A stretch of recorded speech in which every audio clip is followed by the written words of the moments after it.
telah mengundang saya untuk menyampaikan apa istilahnya ini penyegaran mengenai update ilmu yang saat pagi ini kita akan membahas mengenai interpretasi elektrokardiografi, karena memang elektrokardiografi ini salah satu modal penting dalam mendiagnosa penyakit, terutama penyakit jantung. Perkenalkan, saya Dr. Wita Erlanda, mungkin sudah disampaikan oleh Dr. Wici tadi ya.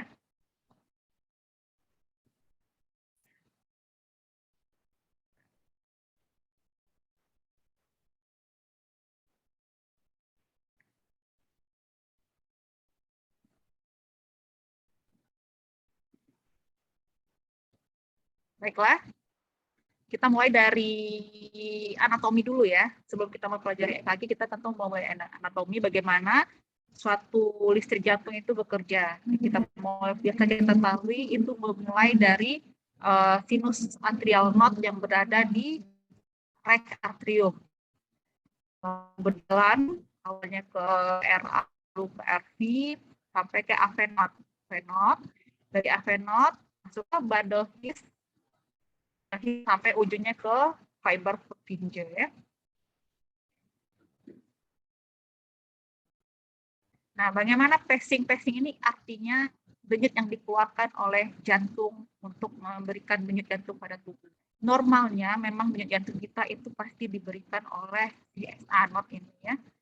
Normal itu 60 sampai 100 kali per menit. Nah, apabila ada blok ini ya, maka SA unit ini tidak bisa meneruskan aliran ke AV node, sehingga tubuh akan mengkompensasi, jantung sendiri akan memberikan irama dari si AV node ini itu sekitar 40 sampai 60.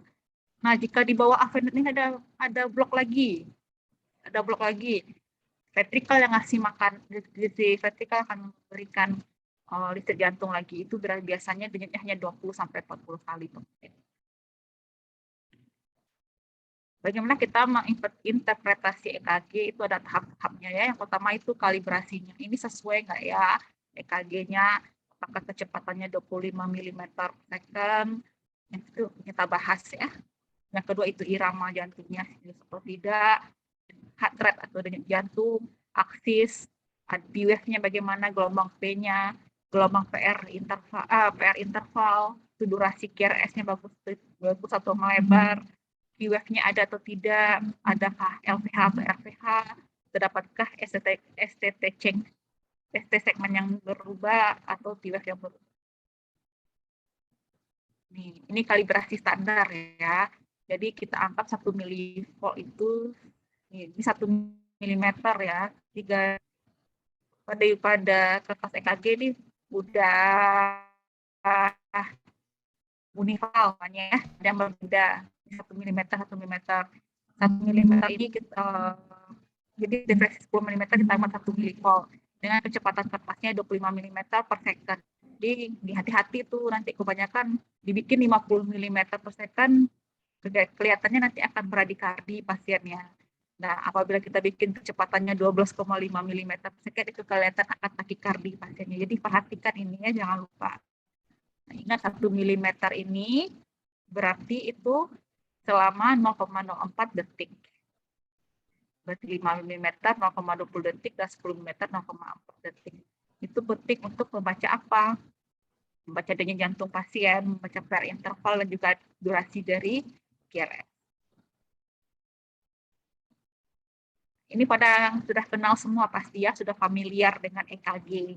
Ini gelombang P, gelombang I, R, S, T, dan U. Ini memang jarang terjadi. Nah, apa itu gelombang P? Gelombang P itu menandakan itu depolarisasi. Depolarisasi itu artinya kontraksi ya, kontraksi atrium kanan dan atrium kiri. Atrium kanan dulu, baru atrium kiri. Nanti jangan heran, nanti akan kelihatan P mitral atau P pulmonal ya, itu menandakan adanya pembesaran dari atrium kanan atau kiri. Lalu segmen PR. Nah, segmen PR ini apa pentingnya? Harusnya dia isoelektrik. Kalau ada ST depresi, apa yang terjadi itu pasti ada masalah. Biasanya pada pasien-pasien dengan perikardititis. Lalu kompleks QRS. Kompleks QRS-nya ini menandakan depolarisasi ventrikel atau kontraksi ventrikel kanan dan kiri. Segmen ST kita perhatikan masih di garis LSI. Apa itu ada yang suara bunyi-bunyi. Udah uji mute, Kak. Lalu segmen ST garisnya isoelektrik atau tidak, ya. Ini penting untuk menandakan satu iskemik. Lalu gelombang T ini menandakan repolarisasi ventrikel atau relaksasi dari ventrikel kanan. Normalnya dia ke atas, ya. Lalu gelombang U apa terjadi? Gelombang itu tambahan. Normal terjadi pada pasien dengan hipokalemi.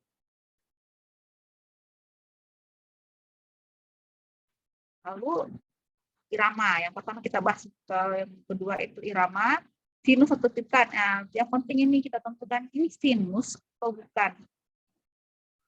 Syarat sinus itu apa? Pertama iramanya harus reguler. Reguler itu artinya dari RKR-nya sama, tidak ada berbeda, ya.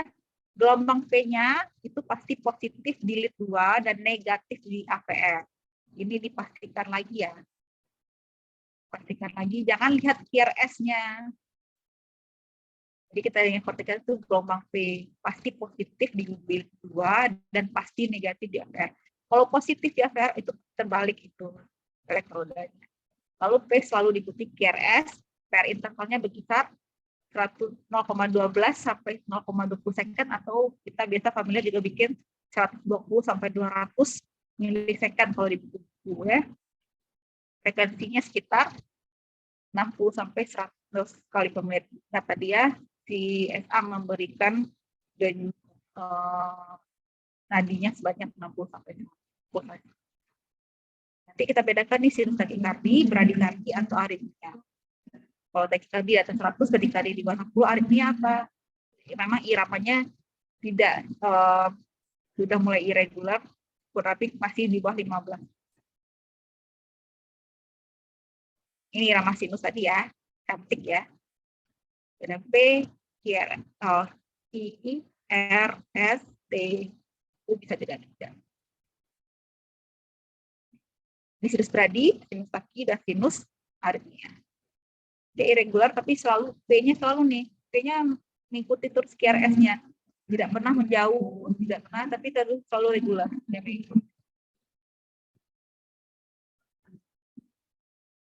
Bagaimana cara pengumpulannya pasti udah tahu semua, ya. Kalau kita ngitungnya dari kota kecil itu 1.500 bagi jarak RR kota kecil, kalau kota besarnya 300 bagi jarak RR kota besar, ya. Ini RR-nya. Kalau dia cuma segini, berarti cuma satu kota kecil, ya. Jadi 300 tadi. Satu kota besar, Kalau dua kota besar itu 150 saja tadinya. Kalau dia 3 kota besar 100, 4 kota besar 75 gitu. Oke, lanjut.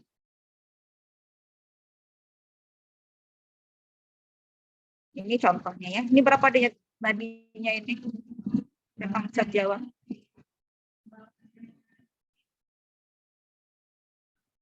Ini berapa nih? 1, 2. Ini sekitar 3 lah, ya. 3 kota besar. 100. Di sekitar 100, ya. Kedua aksis. Jadi kita baca nanti. Bacanya pasti intervalnya sinus ritem IRS rate-nya berapa, ya. IRS rate-nya berapa. Yang kedua, yang ketiga kita baca aksisnya. Nah, aksisnya normal, LAD, atau RAD, atau aksis superior. Jadi kalau gampangnya kita nengok satu AVF aja. Satu, dan jadi normal aksis kita ini sekitar sini nih. Min 30 sampai min 90. Ya. Kalau aksesnya bergeser ke kiri berarti min 30 sampai 190 di sini nih, geser ke kiri. Itu biasanya satunya masih positif, AVF-nya negatif. Kalau dia RAD, right axis deviasi, berarti jantung kanannya membesar kan? Itu berkisar aksisnya 90 sampai 80 di sini. Biasanya itu satunya udah negatif, defleksi negatif, QRS-nya kita lihat ya. Dan QRS-nya pasti positif. Gimana kan axis superior? Min 90 sampai 110. Ini jantungnya udah besar-besar, sudah super besar nih. Sudah superior. Jadi saya satu defleksi negatif dan aksesnya juga defleksi negatif. Ya, nah ini kan satu akses ya, kita lihatkan lagi. Normal aksis nih ya, satu aksesnya negatif, positif. Kalau dia LAD, ini aksesnya left axis deviation, kan kita bikin aksis LAD, RAD, left axis deviation. Lalu ini ya aksis deviasi, ini yang aksesnya. Ini cara gampangnya ada cara sulitnya ada juga, tapi nggak mungkin kita pelajari dalam waktu singkat ya.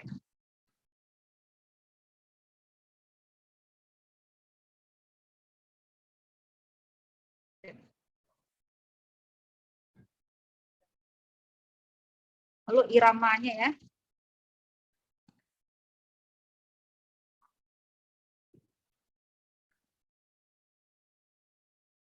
Lalu kita pelajari gelombang P ya. Pertama tadi irama yang sinus tidak. Yang kedua QRS rate. Yang ketiga irama. Yang ketiga aksis. Yang keempat gelombang P. Ada atau tidaknya gelombang P. Kalau SVT ada nggak gelombang P-nya?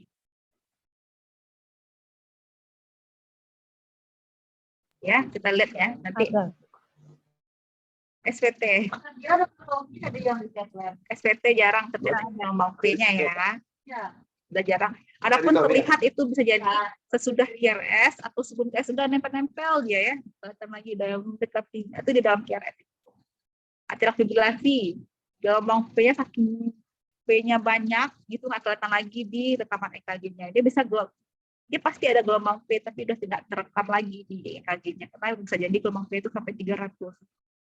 Atrial flutter pasti kelihatan ya. Tinggi seperti apa? Kalau istilahnya di buku itu seperti gergaji. Seperti apa? Gergaji ya.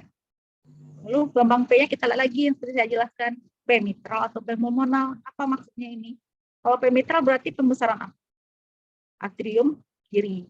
P pulmonal berarti pembesar dari atrium kanan. Nah, kalau P mitral itu pasti akan terlihat M ya, M shape di gelombang P-nya. Dan P pulmonal berarti itu gelombang P-nya tinggi. Gelombang tinggi berarti lebih dari 1,5 kotak kecil. Ini menandakan pembesaran atrium kanan, P mitral atrium. Lalu sesuai dengan QRS-nya nggak? Ada sesuai dengan QRS. Kalau tidak ada sesuai dengan QRS, dia nggak ngikut nih, dia berdiri sendiri-sendiri. Si QRS-nya berdiri sendiri, P-nya berdiri sendiri. Itu kalau nggak ada, berarti ada disosiasi antara AP namanya deadlock. Sudah saya jelasin tadi ya, gelombang P sinus itu pasti positif di lead 1, 2. 1 AVF dan negatif di AVF. Dan bisa positif, negatif atau bifasik di AVL dan 3. Ya. AVL dan 3 ini AVL dan D3 bisa positif. Bidang horizontal, bifasik negatif di 1 dan V2, nanti V3 sampai V6.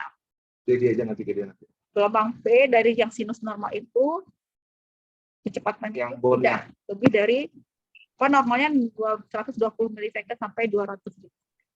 Nah, tingginya tidak melebihi. Ya, bilang aja nanti jadi. Ini P mitral tadi ya.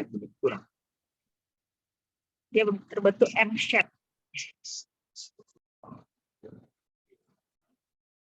Sedangkan P pulmonal itu lebih dari 2,5 mm. Tinggi-tinggi itu bisa kita temui pada pasien-pasien dengan PPOK paru ya. Parinterval tadi ya, nah kita jelaskan normalnya itu 3-5 kotak kecil atau 220 sampai 200 msec menandakan perlambatan impuls dari menandakan itu ada impuls di AVEN dari SA ke AVEN. Jika dia kurang dari 0,12, apa kita curigai? bisa jadi adanya ekstasi atau jalur aksesoris itu pada pasien dengan WPW sindrom. Kalau dia lebih dari 0,20, nah adanya bedlock. Contoh ketergantungan ada contoh B1, 2, 3. Lalu kita lanjut ke tahap yang Banyak kerajaan di ke-5 ya. Itu melihat durasi QRS-nya. QRS-nya apa? QRS itu saya bilang tadi awalnya dari awal itu menandakan namanya proses depolarisasi ventrikal. Jadi normalnya itu kecil dari 0,10 second. Kalau 0,10 second berarti berapa kotak kecil? Satu kotak kecil tadi 0,04 ya. Kalau 0,10 second berarti sekitar normalnya 2,5 kotak kecil. Kalau dia besar, itu hati-hati. Berarti ada gangguan di depolarisasinya. Menandakan ada blok LBBB, biasanya adanya blok di berkah cabang. Bisa LBBB, bisa RBBB. Blok ini ada juga bisa berarti pasiennya juga udah jantungnya besar sekali. Jadi waktu depolarisasinya meningkat. Ya. Ini pasti udah familiar semua yang dengan LBBB dan RBBB. Nah, yang sebelah kiri ini apa? Siapa yang tahu? Ini LBBB atau RBBB? Yang ini yang saya tuju. Bisa jawab. RBBB, Kak. Apa? Yang kiri. Yang mana, Kak? Yang apa? Yang kiri. Ini yang saya tuju pakai pointer. Oh, LBBB, Kak. LBBB. Kak. LBBB itu M-nya di apa ini? BBB ya. M-nya di V1. Memang kita perhatikan, memang di RBBB ini normal terjadi defleksi negatif atau T-inverted. Iya. Jadi jangan ada T-inverted RBBB dengan saya temukan tuh terjaga lapor ada T-inverted Kak. Oh ternyata pasiennya RBBB wajar ada T-inverted ya. Malah tak wajar kalau tidak jadi T-inverted. Ya lagi Bu. Oke. Yang berikutnya QT interval. Ini tidak kalah pentingnya, ini sering lupa ya. Kenapa? Karena pasien-pasien yang dengan aritmia itu biasanya kita pilih memanjang. Hati-hati. Jadi kita interval itu dari mana kita hitung? Oh itu. Kita hitung. Tapi kan tidak ada. Dari mana?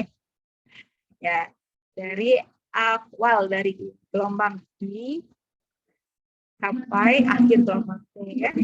Tapi kita nggak hitungnya kan QT interval yang kita harus menggunakan ITC, interval ITC. Normalnya pada perempuan kurang dari 450 dan laki-laki kurang dari 450. Gimana cara hitung QTC? Yang di sini ada tulis.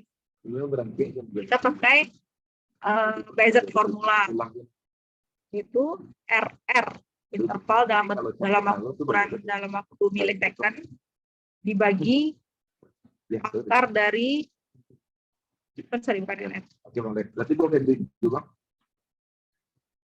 QT interval dari awal T sampai akhir T kita hitung dalam waktu milisecond dibagi akar dari RR interval.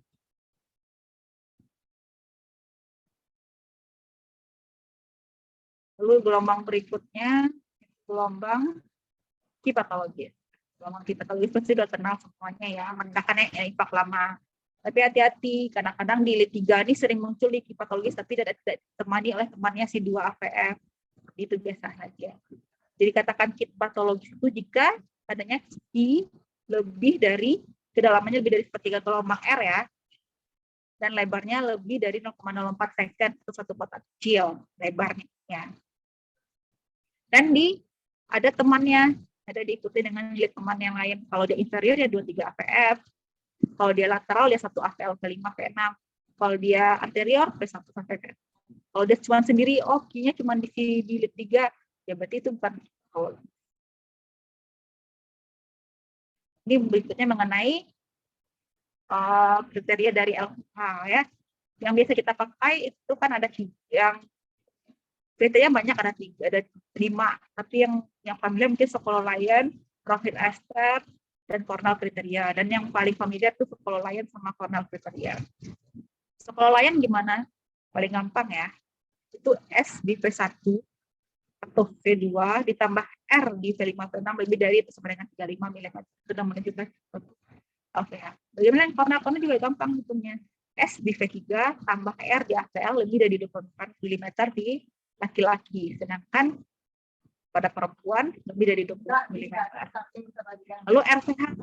RPH itu lebih gampang lagi kita. Itu kriteria paling umum pada R banding X 1 lebih dari 1.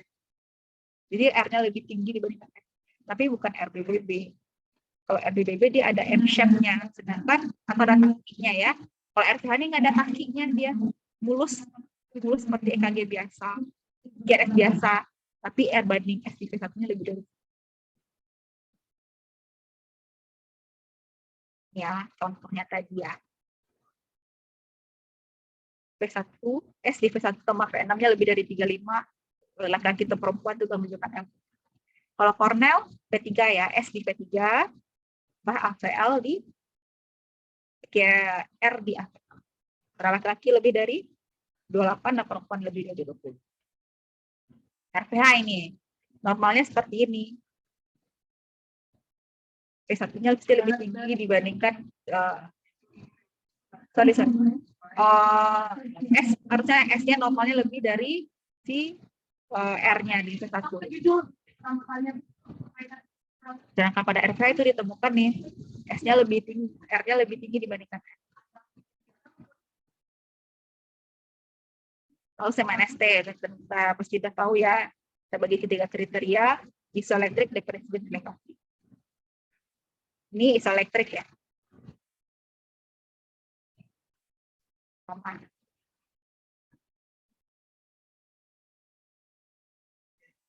Kalau di atas itu,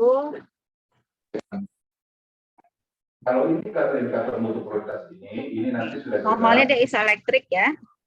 Yang kalau ST depresi, yang kita katakan dia iskemik itu ST depresinya ST depresi yang horizontal atau downsloping. Kalau dia upsloping itu biasanya jarak iskemik, biasanya itu hanya pada pasien LVH. Depresi, ST depresi ini yang horizontal, lalu ST depresinya downsloping ke bawah. Tapi dia kalau dia upsloping itu jarang. Juga ditemukan ada TI fraktit juga bisa dikatakan iskemia ya. Sedangkan yang STEMI itu pasti STEMI. Bagaimana perubahan ST elevasi? Ini STEMI ini satu khasnya adanya evolusi. Dia tidak menetap ST elevasi. Kalau dia menetap ST elevasi itu sudah sama persisten ST elevasi. Sedangkan pada STEMI dia itu ada evolusinya. Angkutnya nih ST elevasi. Lalu setelah beberapa jam dia akan turun ST elevasinya termasuk satu T untuk T, lalu akan jadi TB fasenya.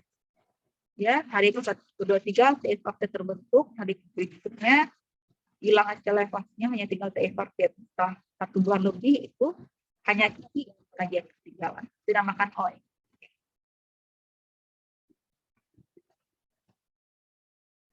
Kita juga harus tahu mengenai anatomi grup. Ini STEMI-nya di mana? Di anterior kah, di septal kah, lateral kah, atau inferior kah? Jadi udah tahu ya, kalau AVR memang kita lihat ya.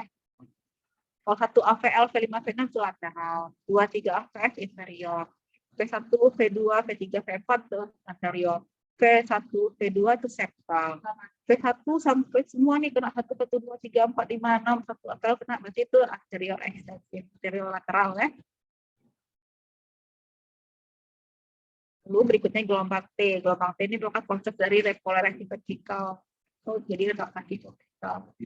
Biasanya positif kecuali pada AVR. Kadang pada 3 dan P1 juga bisa dia negatif ya. Tapi jika ditemukan negatif pada beberapa lit berpasangan, berarti bisa jadi itu iskemik miokard. Mana lit berpasangan yang tadi ya, 1 AVR, 1 P2, 1 sampai P4, 2, 3 PM.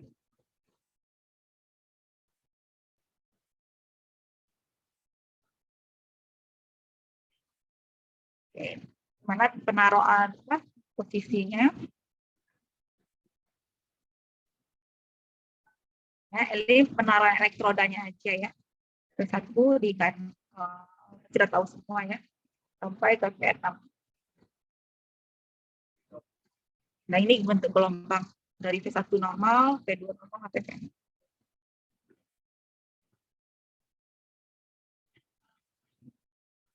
Oke, terima kasih. Itu basic dari EKG. Mungkin ada pertanyaan dari teman-teman semua. Kepada teman-teman semuanya, kakak dan adik-adik dan juga teman-teman, ada yang ingin ditanyakan kepada Dr. Riza? Silahkan. Esa mau bertanya, Kak. Ya, boleh. Ya. Terima kasih Esa, kesempatannya, ya? Dr. Riza. Iya. Esa. Jadi kan yang pertama yang mengenai gelombang P, Kak. Kalau misalnya gelombang P ini kan kita harus lihat dia untuk sinus itu P-nya harus positif di lead 2 dan negatif di lead AVR. Yang ingin saya tanyakan, kenapa kita lihat dari situ, Kak? Kenapa bisa di lead AVR dia dikatakan negatif dengan ke bawah, Kak? Kenapa enggak? Yang pertanyaan kedua, di EKG ini kita melihat repolarisasi dari gelombang untuk repolarisasi atom, apa tidak ada dari tadi sendiri? Oke. Terima kasih, Dr. Esa. Yang pertama itu menjawab pertanyaan mengenai gelombang P di AVR, kenapa dia negatif sendiri ya? Yang lain positif. Nah, AVR ini memang dia lead yang tersendiri nih, special lead ya. Special lead. Dia tidak, dia free lead istilahnya ya. Kalau satu AVL ini berarti menunjukkan, jadi dia menunjukkan dia berlawanan apa geraknya. Yang lain repolarisasinya ke atas, dari atas, dari CSA ke AV0. Nah, dia akan positif. Tapi AVRD dia leadnya free lead istilahnya ya. Kalau kita belajar kalau leadnya berpasangan, tangan kanan dengan tangan kiri, tangan kanan dengan kaki kiri, dan tangan kiri dengan kaki kiri ya, yang lead yang ekstremitas. Tapi si AVR ini dia free lead, makanya dia berbeda sendiri. Jika P-nya ini refleksinya negatif dibandingkan dengan teman-temannya yang lain. Nah, saat itu menandakan tangan, karena 2 itu menandakan tangan kiri, 3 itu menandakan kiri. Kalau AVL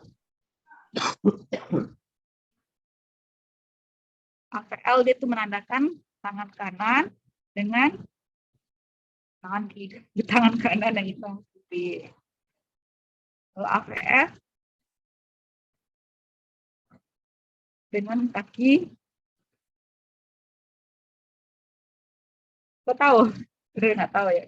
Kalau masuk kita pelajari itu dulu tadi ya. Sorry, AVF itu kaki kiri ya, kaki kiri. Jadi dia special lead, jadi memang dia berbeda di QRS-nya juga ke bawah, P-nya juga ke bawah. Lalu kenapa tadi yang kedua? Repolarisasi atriumnya, Kak.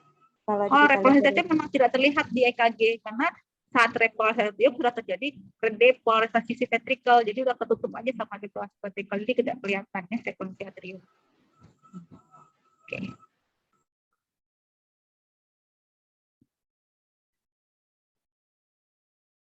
Oke. Ada lagi? Ada lagi teman-teman, rekan-rekan semuanya yang ingin bertanya?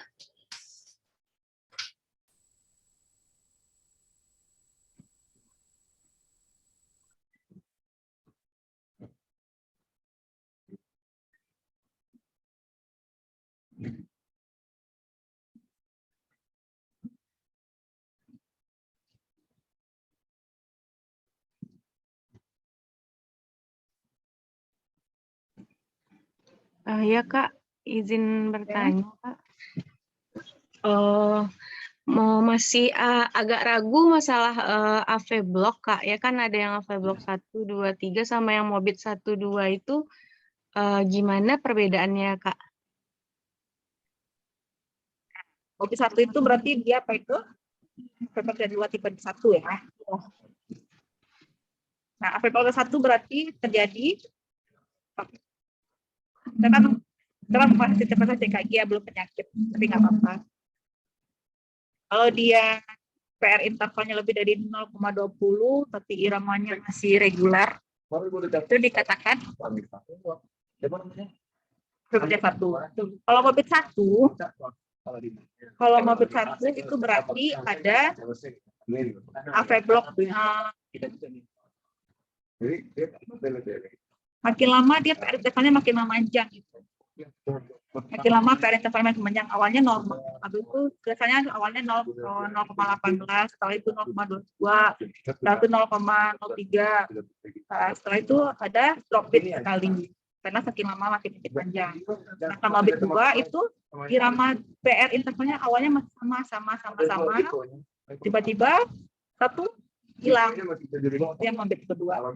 Kalau TAVB itu PP intervalnya masih sama, PP interval ya, P ke P, P ke P sama intervalnya, tetapi dia tidak diikuti oleh QRS-nya karena dia jalan sendiri-sendiri.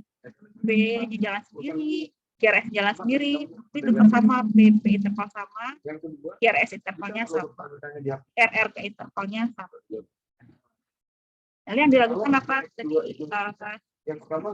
Yang tadi Mobit 1, 2, Dok, agak ragu ininya. Ya. Pokoknya itu aja bedanya. Kalau Mobit 1, dia PR intervalnya itu makin lama makin memanjang. Jadi ada periode makin lama makin memanjangnya, setelah itu baru ada drop bitnya. Sedangkan yang Mobit 2, dia sama aja terus PR intervalnya awalnya, tiba-tiba ada hilang. Oh gitu. Siap-siap, Dok. Makasih banyak, Dok.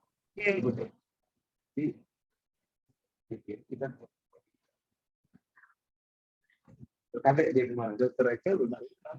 lagi kepada teman-teman yang ingin bertanya pada Dr. Iza, dipersilahkan.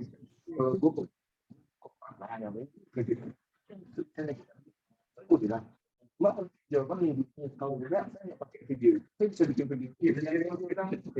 Dua hari ini mau bukan air dari misalnya di PJDN. Kalau enggak tapi kita pakai. Coba. Ya, salam kan menjaga. Itulah. 2 hari Pak. Lagi teman-teman yang ingin bertanya terkait materi kita pada hari ini.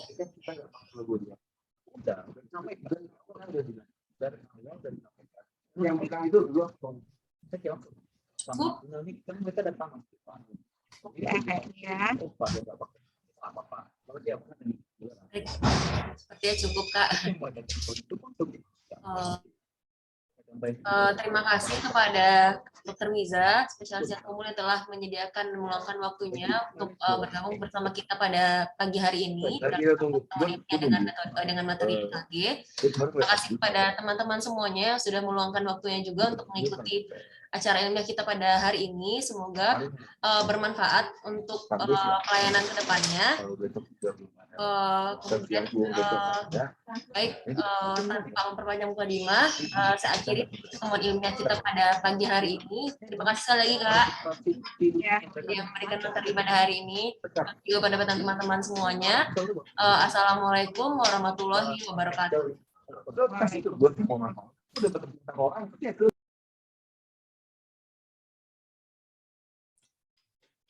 Banyak, Kak.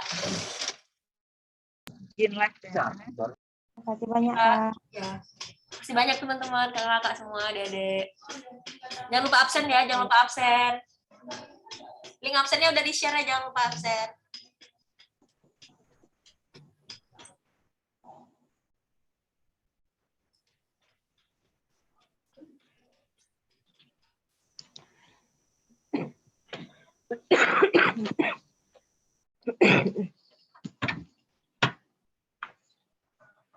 Nggak ada materi kasusnya. Baca EKG aja. Nggak ada. Nanti post test ya, nanti link post test share lagi, soalnya sama.